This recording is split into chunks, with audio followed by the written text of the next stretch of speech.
There's a strange irony unfolding in the world right now. For years, Washington believed that by tightening its grip through tariffs, chip bans, and trade restrictions, it could slow down China's rise. But what if all those efforts did the exact opposite? What if, instead of containing Beijing, they've actually accelerated its global reach? Because right now, as we speak, China isn't collapsing under pressure. It's reorganizing the global economy around itself. And the United States, despite its enormous power, is watching the world it once dominated slowly shift eastward. Today, we're going to break down what's really happening behind the US-China rivalry, the true impact of tariffs, the AI chip war, and why decoupling may be more illusion than reality.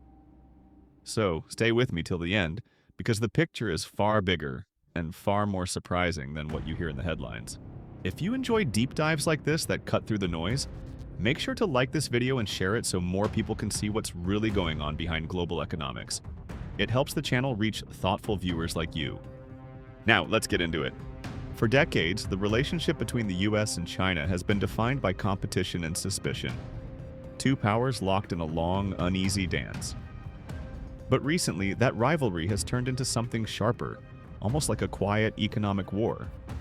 Both nations now see each other not just as competitors, but as strategic threats. And yet here's the twist. Behind all the tension, there's still a strange interdependence. The US needs Chinese manufacturing. China still needs access to global markets and advanced technology. It's not black and white. It's a relationship built on friction and necessity. This duality defines the world we're living in, one where confrontation and cooperation happen at the same time. Let's start with the tariffs. When the Trump administration launched the trade war, it was billed as a historic reset.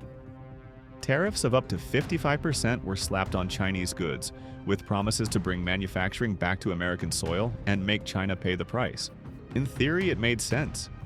Make imports expensive and factories would move home. In reality, the exact opposite happened. China didn't crumble, it adapted. Within months, Beijing started pivoting toward new buyers in the global south. Exports to Africa, the Middle East, and South America began to surge. By 2025, China's exports are on track to hit record highs, even under the harshest tariff regime in modern history. So the question is, who really paid the price? American consumers faced higher prices, while Chinese factories found new customers. The supply chains didn't die, they simply rerouted. The labels may say made in Vietnam or assembled in Malaysia, but most of the components still come from China. That's not decoupling, that's relabeling. Now, something far more significant is happening quietly in the background: the rise of the yuan.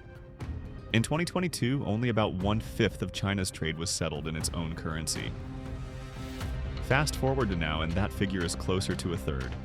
The yuan has already overtaken the euro as the world's second most used trade currency, and it's not stopping there. China's banks are holding almost $500 billion in yuan assets overseas, and countries from Brazil to Saudi Arabia are signing bilateral deals that bypass the US dollar entirely. That might sound technical, but the implications are enormous. The dollar's dominance is what gives Washington its global leverage, its ability to sanction, to pressure, to control. As more trade happens in yuan, that power weakens. And with China's own cross-border payment system, CIPS, growing rapidly, it's creating a financial architecture that runs parallel to the Western-led SWIFT network. In other words, Beijing is building its own global financial operating system. That's not just adaptation, that's a long-term strategy. And then there's the AI chip war, the most crucial front in this new Cold War. At the heart of this battle are semiconductors, especially the high-end chips designed by Nvidia. These are the brains of artificial intelligence, the engines of modern computing power. Whoever controls them controls the future of technology, military power, and economic competitiveness. The US believed it could choke off China's tech ambitions by blocking access to these chips.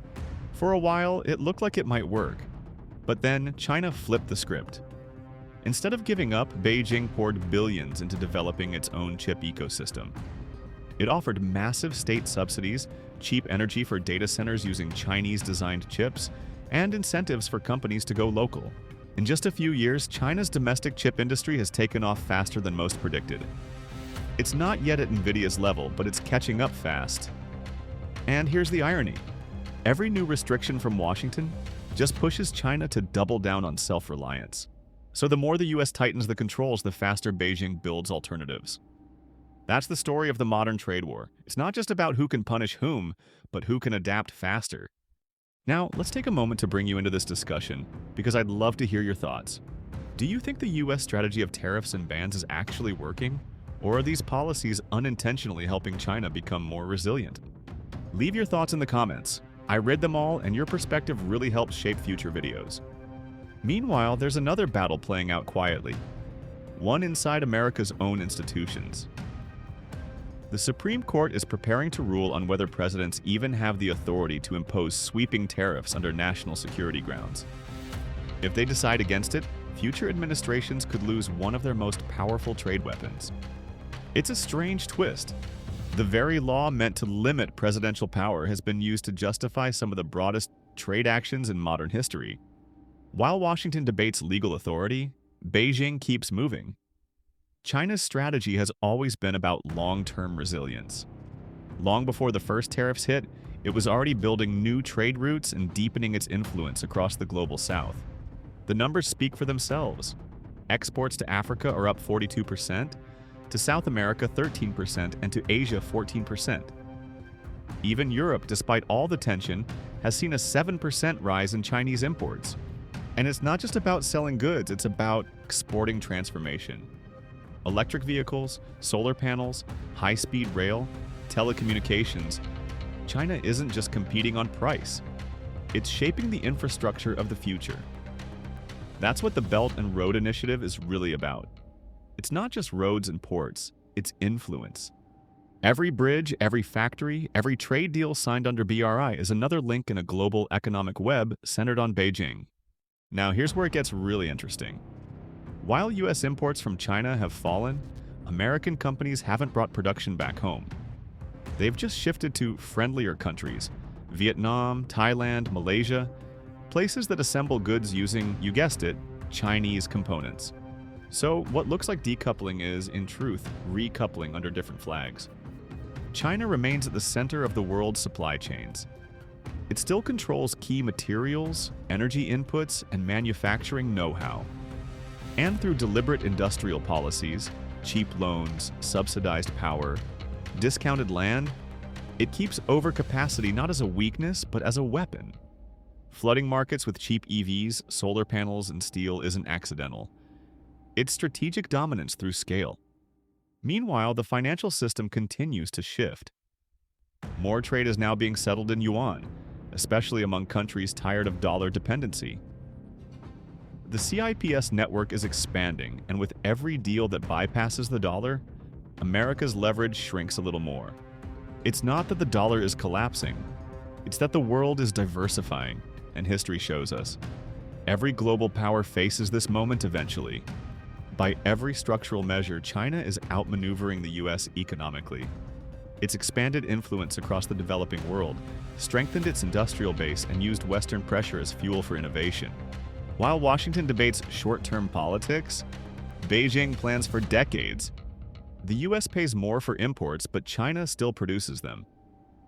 Europe's manufacturing is stalling, and ASEAN economies are fusing deeper into Chinese supply chains. The so-called decoupling has become a global reorganization, with China at the center. In essence, we're watching two trade worlds emerge, one led by the United States and its allies, the other anchored around China and the global south. It's not a new Cold War, it's a new economic architecture. China plays the long game: industrial policy, financial integration, infrastructure diplomacy. The US plays defense using tariffs and controls that might slow Beijing but can't stop it. So is China winning? Maybe that's the wrong question. The better one might be, how will the US adapt to a world it no longer fully controls? Because make no mistake, the global balance of power isn't shifting in headlines. It's shifting in factories, data centers, and trade contracts signed in currencies other than the dollar. If you've watched this far, you clearly care about how these global shifts shape the world we live in. So before we wrap up, Don't forget to like, subscribe, and ring the notification bell so you don't miss the next deep dive. Thanks for watching, and as always, stay curious and stay informed.